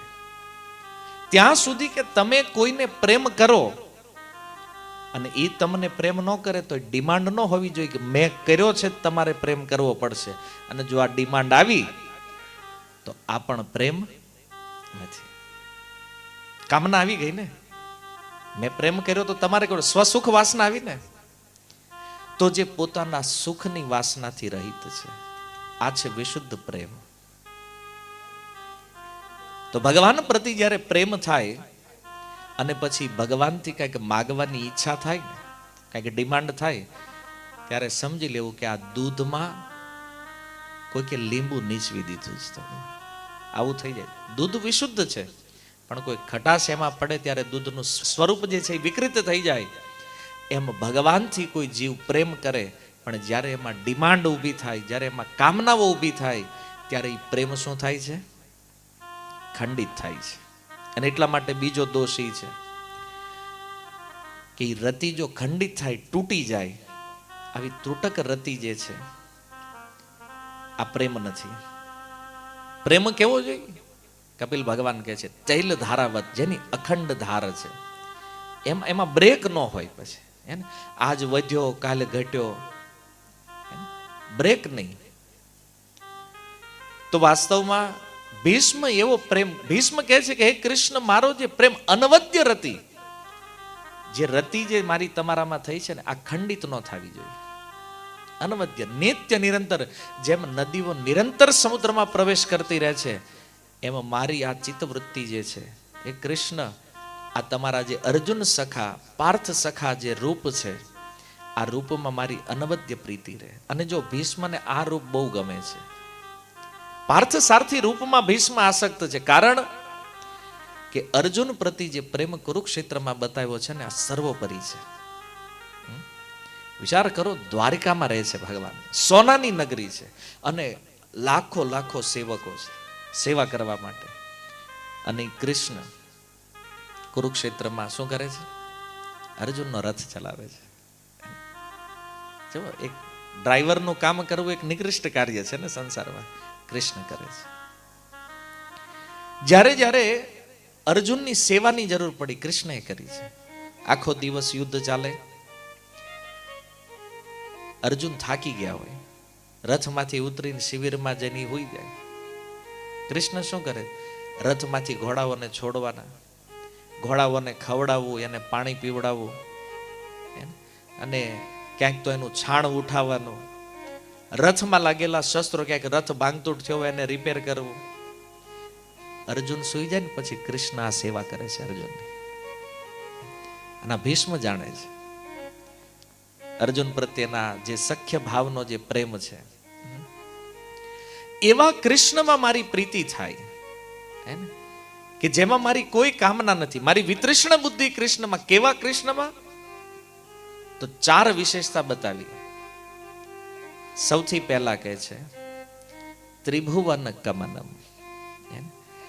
આ એક અદ્ભુત વિશેષણ છે, ત્રિભુવન કમનમ. ત્રિભુવન કહે છે આ 14 લોકનું જે બ્રહ્માંડ છે ને, એના 3 સ્ટેપ છે, ઉર્ધ્વ, મધ્ય અને અધ. તો આ ત્રિભુવન કમનમ, આ ત્રણેય લોકની અંદર કૃષ્ણથી સુંદર બીજું કોઈ નથી. અને રૂક્ષ્મણીજીએ જ્યારે પત્ર લખ્યો છે ને કૃષ્ણને, એમાં પણ પ્રથમ શ્લોકમાં સંબોધન શું આપ્યું છે એને? ભુવન સુંદર શ્રુત્વા ગુણાન ભુવન સુંદર શૃણવતામ તે. જો એ પત્રની આ લાઈન અદ્ભુત છે. આપણે લખ્યું ને શ્રી શ્રીમાન સ્નેહી, રૂકમણીજીનું સંબોધન શું છે? ભુવન સુંદર. કારણ કે કૃષ્ણ તમારાથી સુંદર આ જગતમાં કોઈ નથી. અને એટલે બ્રહ્માજી કહે છે કંદર્પ કોટી કમનીય વિશેષ શોભા. આ બધું આપણે સાંભળીએ, પણ તમે ક્યારેય કલ્પના કરી છે કૃષ્ણની સુંદરતા કેવી હશે? આ તો ખાલી બ્રહ્મ સંહિતામાં એક શ્લોક આવ્યો, તમે વાંચી લીધું, કંદર્પ કોટી. જોયો છે કામદેવને? નથી. એકાદ બે કામદેવની વાત નથી. જો આચાર્યો એક માપદંડ આપે છે કે આ સંસારમાં જેટલું પણ રૂપ છે, આખા બ્રહ્માંડના રૂપને એક બાજુ ભેગું કરો ને એની મૂર્તિ બનાવો ને, એક કામદેવની બરાબર થાય. એક બાજુ આખા સંસારનું રૂપ અને એક બાજુ કામદેવ એક. અને કંદર્પ કોટી, આવા કરોડો કરોડો કામદેવ જ્યારે કૃષ્ણને જોવે ને, કૃષ્ણને જોઈને મૂર્છિત થઈ જાય છે. આની પાસે આપણું પાંજ્યું ન આવે. એટલું સુંદર રૂપ છે ભગવાનનું. અને એટલા માટે ભીષ્મ કહે છે ત્રિભુવન કમન. જો કમનમનો એક અર્થ છે કમનીય પણ, અને કમનમનો એક અર્થ છે કામના પણ. ત્રિભુવન વાસીઓ એની કામના કરે છે. કોની કામના? કૃષ્ણના રૂપની કામના કરે છે. કૃષ્ણને જોવાની કામના કરે છે, એને જોવા ચાહે છે એને. પણ એક વિચાર કરો, તમે કહો અમુક તો કૃષ્ણને ઓળખતા નથી, તો એ શું કામ એની કામના કરે? પણ કૃષ્ણની કામના તો છે. કેવી રીતે? માની લો કોઈ વ્યક્તિ એમ કે હું આ વ્યક્તિને બહુ પ્રેમ કરું છું, તો પ્રેમ ચાલે જ્યાં સુધી ભગવાનનો અંશ એમાં છે ત્યાં સુધી. અને અંશ નીકળી જાય તો આત્મા નીકળી ગયો, પછી કોઈ પ્રેમ કરે છે એ શરીરને? તો એ શરીરમાં પ્રેમ ત્યાં સુધી છે જ્યાં સુધી એમાં આત્મા છે. અને આત્મા કોણ છે? આવું ભગવદ્ ગીતા, મમે વંશ જીવ લોકે જીવભૂત સનાતન. એ આત્મા ભગવાનનો અંશ છે. અને આત્માની સાથે પરમાત્મા પણ એમાં વાસ કરે છે. અને પરમાત્મા જ્યારે શરીરમાંથી નીકળી જાય ને, પછી શરીરને કોઈ જોવાય માગતું. આજે ભલે ગમે એવા રૂપાળા લાગતા હોય, હારા દેખાય તો એમ લાગે આપણી ડિમાન્ડ છે. કોઈ ડિમાન્ડ નથી. આત્મા નીકળ્યો એટલે રાખ નાખ કરી નાખવાના એક દીમાં. તે દી જો હારો વાર છે તો. આના ઘર વળી ક્યાંક બીજે ઉકલી ગયા હોય ને કોઈક આવવાના બાકી હોય તો વળી એક દી રાખે, બાકી તો રાખ થઈ જાય ગમે એટલો. તો વાસ્તવમાં પ્રેમ શરીરમાં નથી, એની અંદર આત્મા અને આત્માના હૃદયમાં સ્થિત જે પરમાત્મા છે. ભલે અજ્ઞાનમાં લોકો પ્રેમ કરે છે, પણ એ પ્રેમ છે કોનામાં? ભગવાનમાં છે. આ વાસ્તવિકતા. એટલે કીધું કમનીય. જો કામના પણ છે ને ત્રિભુવનમાં, તો એ પણ કૃષ્ણની છે. અને કમનીય સૌથી સુંદર છે ને, તો એ પણ કૃષ્ણ છે. આ દુનિયામાં કોઈ કાળો હોય તો બધા બિચારાને સાઈડ કરે, તું આ ઘરે ઘડી ફોટો ખરાબ થઈ જાય. કાળા માણસ બિચારાને સાઈડ કરી દે. ભગવાને કીધું આપણે કાળાના પક્ષમાં જ રહેવું છે. ભગવાન કે સૌથી કાળો બનીને જવું છે મારે. તો ભગવાન આવ્યા કાળા બનીને, તો શ્યામ સુંદરના રૂપમાં પૂજા મંડિતા વાળી. જો કૃષ્ણ દોષ પણ ગ્રહણ કરે ને, તો એ દોષ પણ શું થઈ જાય છે? ગુણ. કૃષ્ણ શ્યામ રૂપ લઈને આવ્યા છે, તો શ્યામ સુંદર બની ગયા છે. અને આજે પણ એ શ્યામ સુંદર રૂપની કામના લોકો કરે છે. જુઓ, કારણ કે એનું રૂપ એટલું અદ્ભુત છે, એટલું દિવ્ય છે. કૃષ્ણ જ્યાં પણ જતા, જ્યારે આ પ્રગટ લીલામાં હતા, એને જોવા માટે લાખો લાખો લોકોની ભીડ લાગતી. જ્યારે કૃષ્ણ મથુરામાં ગયા ને, મથુરાના રાજમાર્ગ ઉપર કૃષ્ણ બલરામ જ્યારે નીકળ્યા, મથુરાના રાજમાર્ગ ઉપર લાખો લાખો લોકોના ટોળા ઉમટી રહ્યા છે. આજ સુધી તો સાંભળ્યું છે કૃષ્ણના વિષયમાં કે બ્રજમાં કોઈ બે બાળકો છે, એટલા સુંદર છે, એટલા સુંદર છે કે એકવાર એને કોઈ જોઈ લે ને, પછી આ જગતમાં બીજું કંઈ જોવાની ઈચ્છા રહેતી નથી. બોલે આજ મથુરા આવ્યા છે, માની લો તમને ખબર પડે કે આ રોડે જ કૃષ્ણ બલરામ નીકળવાના છે, ભલે કળિયુગ છે, પણ જે ભીડ જામે છે કૃષ્ણને જોવા માટે. ક્યાંક ક્યાંક આચાર્યો કહે છે કે દેવતા હોય તે મનુષ્યના રૂપ લઈને ઘૂસી જાય છે ભીડમાં, હે ને, અને દેવતા કરોડો છે. આ કૃષ્ણનું રૂપ એવું છે. અને રૂપ ગોસ્વામી તો કહે છે ગોકુળમાં કોઈ નવી નવી વહુ આવતી ને તો એની સાસુ એને પહેલી સલાહ આપતી કે ઘરની બહાર નીકળો ને તો ઘૂંઘટ ક્યારેય ઉપર રાખવાનો, કારણ કે એક વાર જો એ નંદ મહારાજના પુત્રનું દર્શન થઈ ગયું ને પછી તેમ કઈ કામના નહીં રહ્યું. હા, કારણ કે એકવાર જેનું ચિત્ત ભગવાનમાં લાગે પછી સંસારના કામનો રહેતો, એ પછી ભગવાનના કામનો થઈ જાય. એના ગામનોય તે અને એના કામનોય તે. તો રૂપ ગોસ્વામી કહે છે કે જો તમારે સંસારની સેવા કરવી છે, તમારા પરિવારને તમારે સારી રીતે રાખવું છે, પરિવાર આરે સારી રીતે રહેવું છે, તો ક્યારેય કૃષ્ણને જોતા વ્યંગમાં કહે છે. કારણ કે એકવાર જોયા પછી તમે પછી ઘરવાળા કહે કે આ કઈ કામનો જ નથી, અને લગભગ ભગત થાય પછી ઘરવાળા બધા એમ જ કહે આ કાંઈ કામનો, તમારા કામનો નથી પણ કૃષ્ણના કામનો છે. તો એવું દિવ્ય અદ્ભુત રૂપ છે. ક્યાંય પણ કૃષ્ણ જાય, હસ્તિનાપુરમાં જો હસ્તિનાપુરમાં જ્યારે કૃષ્ણ નીકળે છે દ્વારકા જવા માટે, તો હસ્તિનાપુરની સ્ત્રીઓ, હવે જાહેરમાં તો સ્ત્રીઓને આવવાની પરમિશન હતી નહીં જમાનામાં, તો અટારીઓમાંથી, બારીમાંથી, બાલ્કની, દાદર, જ્યાં જગ્યા મળી, અગાશી, ત્યાંથી કૃષ્ણને જોવા આવે છે, કૃષ્ણના રૂપનું દર્શન કરવા. તો પાંડવો ઇત્યાદિ સાથે હતા, ઉપર છત્ર હતું, આમ કૃષ્ણનું મુખ દેખાતું નહોતું બરાબર. તો ભગવાનને અર્જુન છત્ર લઈને ઊભા છે બાજુમાં. ભગવાનને અર્જુને કીધું અર્જુન આ છત્રી છે ને થોડીક આમ ત્રાહી રાખી. શું કામ? તો હસ્તિનાપુરની જે સ્ત્રીઓ છે ને એને આ રૂપ માધુરીનું દર્શન થયું. મથુરામાં હોય કે દ્વારિકામાં, દ્વારકામાં તો રહે છે કૃષ્ણ, પણ જો જ્યારે જ્યારે દ્વારકાવાસીઓ કૃષ્ણને જોવે છે, નિત્ય નિત્ય નવું નવું રૂપ, કૃષ્ણના રૂપ માધુરીનું આસ્વાદન આ દ્વારકાવાસીઓ કરે છે. નહીતર એવું થાય ને રોજ ત્યાં રહેતા હોય તેમ થાય કે આને રોજ જોઈને શું છે. સંસારના રૂપને જેમ જોવો ને એમાંથી આસક્તિ ધીમે ધીમે હટતી જાય, અને કૃષ્ણનું રૂપ એવું છે કે એને જેમ જોવો ને એમ એને જોવાની લાલસા ઓર વધતી જાય. આ અંતર છે સામાન્ય રૂપમાં અને કૃષ્ણના રૂપમાં. અને એટલા માટે જો આ સંસારમાં જેને ભગવાનના રૂપમાં મતિ લાગી છે ને એને આ સંસારનું કોઈ રૂપ ક્યારે આકર્ષિત કરીએ કે જેનું મન કૃષ્ણના રૂપમાં લાગ્યું છે, અને જેની મતિ કૃષ્ણમાં નથી ને એને સંસાર ગમે ત્યારે પકડી લે છે. કૃષ્ણ ભૂલી સઈ જીવ ભોગવાંછા કરે. જ્યારે કૃષ્ણના રૂપને ભૂલે ત્યારે માયાનું રૂપ છે ને સુંદર લાગવા માટે. પણ જેના મનમાં કૃષ્ણનું રૂપ વસી ગયું છે, આપણને પહેલેથી જે કથા મેં પ્રારંભ કરી તો મેં તમને કીધું ને, ભીષ્મએ કૃષ્ણના રૂપને પોતાની અંદર વસાવી લીધું છે, અને એટલા માટે આ સંસારનું કોઈ રૂપ ભીષ્મને ક્યારેય આકર્ષિત કરી શક્યો નથી. આ વિલક્ષણતા છે ભગવાનના રૂપની. પણ જો આપણો પ્રોબ્લેમ શું છે ખબર, આપણને ભગવાનના રૂપમાં આસક્તિ થતી, એના એ ભગવાનના રોજ દર્શન કરીએ છીએ, રોજ એ સ્વરૂપને જોઈએ છીએ, એમાં પ્રેમ નથી. જે દિવસે કૃષ્ણમાં આકર્ષણ થઈ ગયું ને ત્યારે સંસારના તમામ આકર્ષણો બંધ થઈ જાય. આ ભગવાનની રૂપ માધુરી છે. વિચાર કરો, એકવાર કોઈ ગોપી જોઈ લે છે એનું મન ક્યારેય ફરીને સંસારમાં લાગતું નથી, અને આપણે એવા કેટલી વાર જોયા ભગવાનને,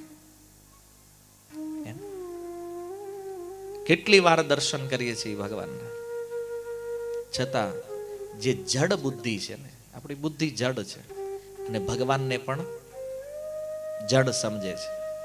આજે વિગ્રહ છે પેલા ધાતુના બનેલા છે, આપણે એને ભગવાન નથી માનતા, અને એટલા માટે એ રૂપ આપણને એટ્રેક્ટ કરતું નથી. ભગવાનના રૂપનું એટ્રેક્શન ક્યાંથી થાય? એની કથાઓ સાંભળવાથી. જ્યારે કોઈ ભગવાનના વિષયમાં સાંભળે, અચ્છા, રૂકમણીજીને પ્રેમ થયો છે, જોયા છે કૃષ્ણને ક્યારે? નહીં. રૂકમણીજીનો પ્રેમ અદ્ભુત છે, જોયા વગર કૃષ્ણને એમાં પ્રેમ થયો છે.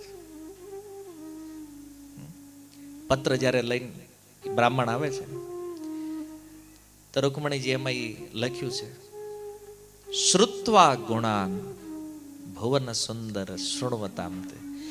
હે કૃષ્ણ, મેં તમને જોયા ભલે નથી, પણ નારદજીના મુખેથી તમારા ગુણને મેં સાંભળ્યા છે. એ રૂકમણીને કૃષ્ણમાં સાંભળવાથી પ્રેમ, અને આ સત્ય છે, આ જગતમાં જેના વિષયમાં સાંભળીએ ને એમાં પ્રેમ થઈ જાય છે. વિચાર કરો, આપણું મન જ્યાં જ્યાં લાગ્યું છે આપણે એ વિષયમાં સાંભળ્યું છે. તમને એક એક્ઝામ્પલ આપું. કોઈ ક્રિકેટર છે, તમે એને બહુ લાઈક કરો છો, શું કામ? તમારા ઘરે આવ્યો છે ક્યારે? તમારા માસીનો દીકરો થાય છે? નથી. શું કામ લાઈક કરો છો ભાઈ? કોઈ સંબંધ નથી, એ તમને ઓળખતોય નથી, તો એના માટે નહીં, મારો ફેવરિટ. શું કામ થયો એ ફેવરિટ ભાઈ? સાંભળીને અથવા જોઈને ટીવીમાં બહુ સારું ક્રિકેટ રમે છે, દેખાય સારો, થયું છે ને એના વિષયમાં અંતત શ્રવણ છે. અચ્છા, આતંકવાદીઓ કેવા લાગે તમને? નામ સાંભળ્યું છે આતંકવાદીઓ? કેવા લાગે તમને?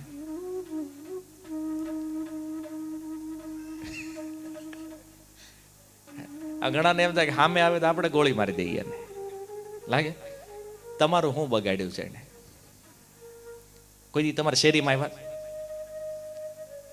આવ્યા થાય? કોઈ દી વરાછામાં આવ્યા? નહીં થાય. તો એનું નામ સાંભળે ને તો ખુન્નસ આવે, ક્રોધ આવે એનું સાંભળે. ત્યાં પણ શ્રવણ છે. જુઓ, વાત ઈ સમજવાની છે કે એક અભિનેતા હોય કે ક્રિકેટર હોય, એને આપણે પ્રેમ કરીએ છીએ, એના વિષયમાં આપણે પોઝિટિવ સાંભળ્યું છે. એક આતંકવાદી છે, એના વિષયમાં આપણે એટલી નફરત છે, શું કામ? એના વિષયમાં નેગેટિવ સાંભળ્યું. તો જો શ્રવણની આપણી ઉપર બહુ મોટી અસર છે. તો આ જ સિદ્ધાંતને યદી જો આપણે લઈએ તો એવું ન થાય કે નિત્ય કૃષ્ણના વિષયમાં સાંભળતા રહ્યો તો એક દિવસ કૃષ્ણમાં પ્રેમ નહીં થઈ જાય? નિશ્ચિત રૂપે થઈ જાય. સીધું સિમ્પલ લોજિક છે કે સંસારના વિષયમાં સાંભળીને જો સંસારમાં પ્રેમ થયો છે તો કૃષ્ણના વિષયમાં સાંભળીને કૃષ્ણમાં કેમ નહીં થાય પ્રેમ? પણ પ્રોબ્લેમ એ છે, આપણે આતંકવાદી નહીં સાંભળીએ, અભિનેતા નહીં સાંભળીએ, પણ કૃષ્ણને સાંભળતા.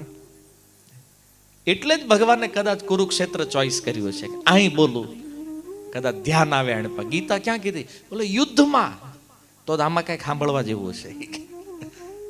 એટ્રેક્શન લાવવા માટે ભગવાને કુરુક્ષેત્ર ચોઈસ કર્યું, અહીંયા ગીતા કીધી. બોલા ઘરે કઈ ન લાવે ને ભગવાન, એકદમ શાંતિથી રૂમમાં બેહારીને હરખાઈને અર્જુન સાંભળી લેતું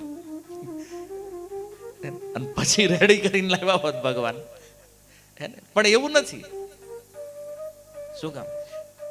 વાસ્તવમાં સાંભળવાનું ભગવાનનું છે, અને આપણે સાંભળીએ છીએ સંસારનું. આ દુઃખનું કારણ છે. એટેચમેન્ટ સંસારમાં એટલા માટે. આપણે આમ સત્સંગ સાંભળીને થોડો ઘણો વૈરાગ્ય થાય કે હારું ભજન કરવું જોઈએ, આ ભક્તિ કરવા જેવી છે. ચા પાડોશી હવે ખબર છે, આપણી બાજુવાળા ભાઈ 10 કરોડ રડ્યા ઈ ક્યાં હોય? માંડ માળાનો યાર, આને ઘડીક સાઈડમાં મૂકો, પેલા ધંધામાં જંપલાવો, અહીંયા બધું પૂરું થાય માળા પછી કરી લેવું, આ થાય. અને દિવાળીએ છે ને આ મન બહુ બગડે, કારણ કે દિવાળીએ તમે ગામડે જાઓ ને અને અહીંથી જ ગયા હોય બધા, અને એ જ્યારે મંડળી ભેગી થઈ હોય એક જ વાત, ઓઈલો આટલા કરોડ રેટ, ઓઈલો આટલા કરોડ, ઓઈલો આટલા કરોડ. તે આપણને મારું આપણે જ વાહે રહી ગયા. ત્યાંથી કીડો હળવળે. પછી આ થોડુંક સત્સંગનું ઓછું કરો, એ કે સેવા ઓછી કરો થોડી, પેલા ધંધામાં ધ્યાન દો. તમને ભલે હસવું આવે, આ રિયાલિટી છે, આપણા મનને પલટી મરાવે છે. તમે જ્યારે કોઈની લાખો કરોડોની વાત સાંભળો ને ત્યારે આપણને આપણો વૈરાગ્ય ભૂલાઈ જાય. શ્રવણ એટલું પાવરફુલ છે. નવધા ભક્તિમાં આને પહેલું રાખવામાં આવ્યું છે. આ બહુ વિલક્ષણ વસ્તુ છે. આપણે એની ઉપર ધ્યાન નથી દેતા. આપણા જીવનમાં જે કાંઈ પરિવર્તન થયું છે, જેને આપણે પ્રેમ કરીએ છીએ, જેને નફરત કરીએ છીએ, આ બધાનું કારણ શ્રવણ છે. પણ એક બુદ્ધિમાન વ્યક્તિ એ વિચાર કરે છે કે મારે કાનમાં હું જવા દેવું અને શું ન જવા દેવું. જો અહીં તાળું લગાડવાની વ્યવસ્થા ભગવાને દીધી નથી. આને લોક કરો, ડિજિટલ લોક લગાવો. આપણે જે સાંભળવું એ અંદર જવું જોઈએ, બીજું કાંઈ નહીં. લોક નથી, ગમે એ આપણે નાખીએ છીએ અંદર, અને એટલા માટે આપણું ચિત્ત દૂષિત થાય છે. પણ રૂકમણીજી કહે છે સાંભળવું છે તો કૃષ્ણના વિષયમાં સાંભળવું. શૃણવતા, જેનાથી એ કૃષ્ણમાં પ્રેમ થશે. અને એમને થઈ ગયો, અને પ્રેમ થયો તો કૃષ્ણ એને સ્વીકાર. એ યથામામ પ્રપદ્યંતે. કૃષ્ણ કહે છે તમે મને પ્રેમ કરશો ને તો હું તમને પ્રેમ કરીશ, ગેરંટી છે.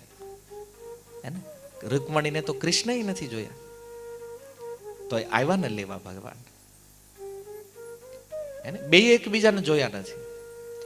પણ રૂકમણીજીએ સાંભળ્યું, સાંભળવાથી ભગવાનમાં જે શુદ્ધ ભક્તિ થઈ, અને ભક્તને તો ભગવાન અધીન છે. તો રૂકમણીજી માટે આવ્યા ભગવાન. તો આનું કારણ શું છે? શ્રવણ. તો એવા ભગવાન કૃષ્ણ જે છે કે બધાના મનને હરી લે. હવે જોયા વગર રૂકમણીના મનને હરણ કરી લીધું ભગવાન. એટલા માટે. અને ખાલી સ્ત્રીઓને આકર્ષિત કરે એવું નથી હો. કૃષ્ણનું રૂપ એવું અદ્ભુત છે, પુરુષોને પણ આકર્ષિત કરી લે છે. દેવતાઓ જોઈ લે ને કૃષ્ણને એકવાર, સ્થિર થઈ જાય જોતા. માની લો કૃષ્ણ આમ પાછળ ફરીને ઊભા હોય, આમ પડખું ફરીને, અને પાછળથી કોઈ દેવતા ખાલી કૃષ્ણના વાળને જોઈ લે, તો વાળને જોઈને તે મૂર્છિત થઈ જાય. આવા સુંદર વાળ જીવનમાં જોયા નથી.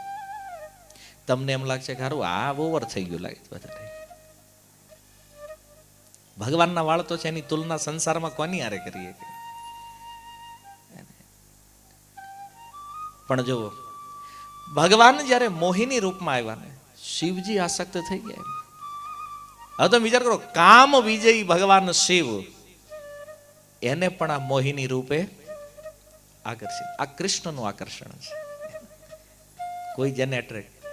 શિવજી તો પુરુષ છે ને, એ પણ કૃષ્ણના રૂપમાં આસક્ત છે. અને એટલા માટે કૃષ્ણનું એક નામ છે ચોર. લોકોને ચોર કહે છે, કારણ કે ભગવાનનો મૂળ ધંધો જ આ છે, ચોરી કરવાનો. બ્રજે પ્રસિદ્ધમ નવનીત ચૌરમ. બ્રજના આચાર્યો કહે બ્રજમાં ભગવાન શું ચોરી કરે છે? નવનીત, માખણ. એમાંય ઘણાને વાંધો છે કે આવા કેવા તમારા ભગવાન ચોરી કરે છે. પણ એનો ઉત્તર ઈશોપનિષદ આપે છે. ઈશાવાસ્યમ ઇદમ સર્વમ. આખું જગત જ એનું છે. તો બતાવો, કૃષ્ણ આ જગતમાંથી કોઈ વસ્તુ લે છે તો એ ચોરી છે? જગત તો એણે બનાવ્યું છે ને, એનું છે. તો બ્રજ પણ એનું છે, બ્રજની ગાયો પણ એની છે, એનું માખણ અહીંયાનું છે.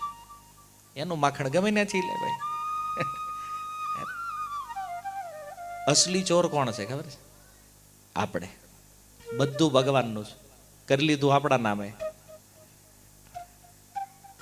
તો કોણ છે અસલી ચોર? આ દુનિયા તમે બનાવી છે, તોય કયો છો ને આપણું છે. ઘણા કે પણ નહીં, મહેનત તો અમે કરીને ઘર અમે બનાવ્યું છે. ઘર ભલે તમે બનાવ્યું, પથ્થર ક્યાંથી લાવ્યા? તમે બનાવ્યા? કોઈ ફેક્ટરી બને? લાકડું ક્યાંથી લાવ્યા? તમે કહો ઈ તો ફેક્ટરીમાં જ આવે. ફેક્ટરીમાંથી મૂળ વાતમાં જાઓ. ઝાડવા બનાવવાની ફેક્ટરી છે ક્યાંય? લાકડું તો ઝાડમાંથી આવે ને. ઝાડ કોણ બનાવે? પ્રકૃતિ. પ્રકૃતિ કોની છે? આવો ગીતા, મયાધ્યક્ષેણ પ્રકૃતિ સુયતે સચરાચર. અર્જુન, આ ચર અચર સર્વ પ્રકૃતિ મારી છે. તો ચોર વાસ્તવમાં આપણે છીએ, પણ ભગવાનને શું કામ કેવી છે ખબર? આપણી ચોરી ઢાંકવા હાટો ભગવાનને ચોર બનાવી દીધા. તો બ્રજે પ્રસિદ્ધમ નવનીત ચૌરમ ગોપાંગના નામ ચ દુકુલ ચૌરમ. ગોપીઓના વસ્ત્રની ચોરી કરે છે. અને આ એક એવો વિલક્ષણ ચોર છે, અનેક જન્માર્જિત પાપ ચોર. અનેક અનેક જન્મોના ભેગા થયેલા પાપ છે ને એની ચોરી કરે છે. ચોરાગ્રગણ્યમ પુરુષમ નમામિ. એવા ચોરોના સરદાર જે છે, અગ્રણી ભગવાન કૃષ્ણને અમે પ્રણામ કરીએ છીએ. આ એક બ્રજના ભક્તની આ સ્તુતિ છે. કેટલો સુંદર ભાવ છે. માખણની ચોરી દેખાય, વસ્ત્રની ચોરી દેખાય, એ જીવના પાપને પણ ચોરે છે. પણ એને આપણે એવો લોક કરી નાખ્યો, એ તો નહીં જ લઈ જવા દે. કૃષ્ણ કે એકવાર મન મારામાં લગાડે તો ખરો. આખી તિજોરીનો ઉઠાવ લે કે જે ચાવી શું કરવી છે. આનંદ જન્મોથી જે પાપ ભેગા કર્યા છે ને, આખા પાપનો પીટારો જ ઉઠાવી લઉં છું. આ કૃષ્ણ છે. જો માખણ ચોરીનો ભાવ આ છે. જો વાત આવી છે તો એક તાત્વિક વાત કહું. માખણ જે છે ને એ શુદ્ધ છે અને દૂધનો સાર છે. માખણથી શુદ્ધ બીજું કાંઈ નથી. એમાં તમે જુઓ, છાશમાંથી જ્યારે માખણ બને છે, કોઈ પ્રકારનો દાગ નથી, એકદમ વિશુદ્ધ સ્વરૂપમાં છે.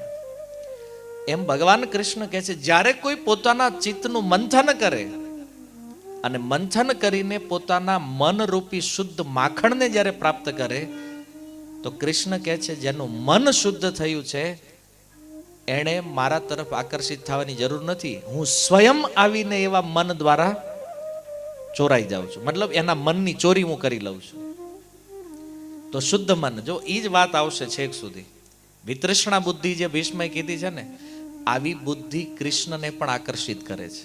એટલા માટે ગોપીઓ જ્યારે જ્યારે માખણ બનાવે છે ને, તો કૃષ્ણ એના ઘરે શું કામ જાય છે? એ માખણના બાને મનની ચોરી કરે છે. કહે છે જે આ વિશુદ્ધ થયેલું માખણ છે ને, એ મનનું પ્રતીક છે. એમ જેનું શુદ્ધ મન છે એ કૃષ્ણને પોતાની બાજુ એટ્રેક્ટ કરે છે. એટલા માટે ભગવાન આ માખણ ચોરી લીલા દ્વારા આ સિદ્ધાંત સમજાવી રહ્યા છે. કીધું નવનીત ચોરમ. તો આ ભગવાનનું સુંદર રૂપ છે કે ત્રિભુવન કમનમ. ત્રિભુવનમાં ભગવાનથી સુંદર કોઈ નથી. અને પછી ભગવાનના રંગ ઉપર નજર ગઈ છે. તમાલ વર્ણમ. ભગવાનનો રંગ કેવો છે? તો કહે છે તમાલ વૃક્ષની સમાન. તમે હવા જોયું નહીં હોય તમાલ વૃક્ષ. એ તો જે વૃંદાવન ગયા હોય એને ખબર હશે. વૃંદાવનમાં છે તમાલ વૃક્ષ, શ્યામ રંગનું વૃક્ષ છે. તો જેમ વૃક્ષ જીવના કષ્ટને હરે છે, એમ ભગવાનનું દર્શન પણ જીવના કષ્ટને હરે છે. અને બધા રંગોનો રાજા છે શ્યામ. બ્લેક કલર જે છે ને, એ રંગનો રાજા છે. સખા ચિત્રકને આશ્ચર્ય થાય છે. મેં કીધું કાળો રંગ છે, તો એ ટેન્શનમાં આવી ગઈ. કાળો રંગ જ રાજા છે રંગોનો. જેમ ફળોનો રાજા કેરી છે, રંગોનો રાજા છે શ્યામ. તો ભગવાન કહે છે આ સંસારમાં જેટલા પણ રસ છે, આ બધા રસોનો રાજા હું છું. એટલા માટે રસરાજ કૃષ્ણ છે. તો બલરામજી ક્યારેક ક્યારેક ચીડવી લેતા કૃષ્ણને, કાળો કેમ છો તું? એ નંદ મહારાજ ગોરા છે, યશોદા કહે તું કેમ કાળો છે? કૃષ્ણને આ બહુ ખોટું લાગતું. જ્યારે બલરામ આવું કહેતા ને, કારણ કે આનો ઉત્તર નથી કૃષ્ણ પાસે. આને કેવું હું મારે? રડતા રડતા યશોદાજી પાસે જઈને કહે છે કે આ બલરામ કહે છે હું તમારો દીકરો નથી. કેમ? એ કે તમે ગોરા છો, નંદ બાબા ગોરા છે, હું કેમ કાળો? તો યશોદાજીને કંઈક બહાનું કરવું પડે. એ કે તારો જન્મ થયો તો ને કાળી રાતે, એટલે તું કાળો છો. તો એવા કોઈને કોઈ બાનાથી અને મનાવવા પડતા કૃષ્ણને. પણ એ કાળો રંગ પણ સંસારને આકર્ષિત કરે છે. અને આપણે જોઈએ છે ને, કાળા રંગમાં નજર ન લાગે. ભગવાનનું શ્યામ સુંદર સ્વરૂપ છે. અને એ શ્યામ રંગ ઉપર રવિકર ગૌર વરાંબરમ, સૂર્યના કિરણોની સમાન પીળું પીતાંબર, સ્વચ્છ વસ્ત્ર ધારણ કર્યું છે. અને એક પ્રશ્ન એમાં થાય કે કૃષ્ણ પીળા રંગનું વસ્ત્ર કેમ ધારણ કરે? પીળું પીતાંબર શા માટે ધારણ કરે છે? કારણ કે રાધા રાણીનો રંગ પીળો છે ને, પિત્તવર્ણ છે. એ રાધા તત્વ જે કૃષ્ણને પણ આકર્ષિત કરે છે. તો એ રાધા રાણી પ્રત્યેના પોતાના ભાવને પ્રદર્શિત કરવા માટે ભગવાન પીળા રંગના વસ્ત્રને ધારણ કરે છે. અને ચોથું વિશેષણ કહે છે અલક કુલા આવૃત નાબ્જમ. જેનું વદન, જેનું મુખ પરમ સુંદર છે, અને અલકાવલીઓથી છવાયેલું છે. ભગવાનના કાળા સુંદર જે વાળ છે, મુખ ઉપર જ્યારે આવે છે, એવા સુંદર વાળ જે ભગવાનના મુખ ઉપર હંમેશા રહે છે, અને અનાબજમ કમળની સમાન જેનું મુખ હંમેશા ખીલેલું રહે છે, તો એવા જે ભગવાન છે, એવા જે અર્જુનના સખા છે, ભીષ્મ કહે છે એમાં મારી અનવદ્ય રતિ થાય. જો ભક્તના નામને ભગવાન સાથે જોડવામાં આવ્યું છે, વિજય સખા. કારણ કે જેવું સખત ભગવાન કૃષ્ણએ નિભાવ્યું છે કુરુક્ષેત્રમાં, આવો મિત્ર જગતમાં ક્યારેય જોવા ન મળે તમને. આમ તમે મિત્રની વાત કરો ને તો બધાના મનમાં સૌથી પહેલા કોણ આવે ખબર? સુદામા. તમે મિત્રતાનો પ્રસંગ એટલે સુદામા. પણ જો ભગવાન કૃષ્ણના શ્રેષ્ઠ મિત્ર કોણ છે, આવું યદિ કોઈને પૂછો શ્રેષ્ઠ મિત્ર કોણ છે? અર્જુન છે. પિતામહ ભીષ્મ કહે છે, અને કર્ણથી રક્ષા કરવાની હોય કે જયદ્રથથી, અશ્વત્થામાથી હોય કે દ્રોણાચાર્ય, આ બધા પ્રસંગો તમે જાણો છો મહાભારતના, કે અર્જુનની રક્ષા માટે ભગવાને કોઈ નિયમ જોયો નથી. અર્જુનને બચાવવાનો છે, નિયમ કી એસી કે તેસી, ભગતને કાંઈ ન થવું જોઈએ. ભગવાનનો એક જ નિયમ છે, ભક્તનો વાળ વાંકો થવો જોઈએ નહીં.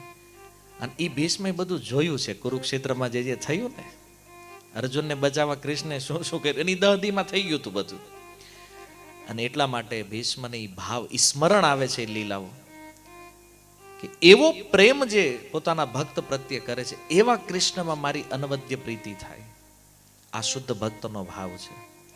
અને શ્રીધર સ્વામી કહે છે ત્રીજા શ્લોકમાં પણ એ અર્જુનના સખ્ય ભાવને નિભાવવાની વાત કરે છે. અને એ પછી ક્યારેક સાંભળશું અમે, કારણ કે તમારા મોઢા જોઈને મને ખબર છે કે તમે બધા રેડ લાઇટમાં આવી ગયા છો. આ તમારી કેપેસિટી પૂરી થવામાં છે. હા, એટલું તો હવે સમજાય છે,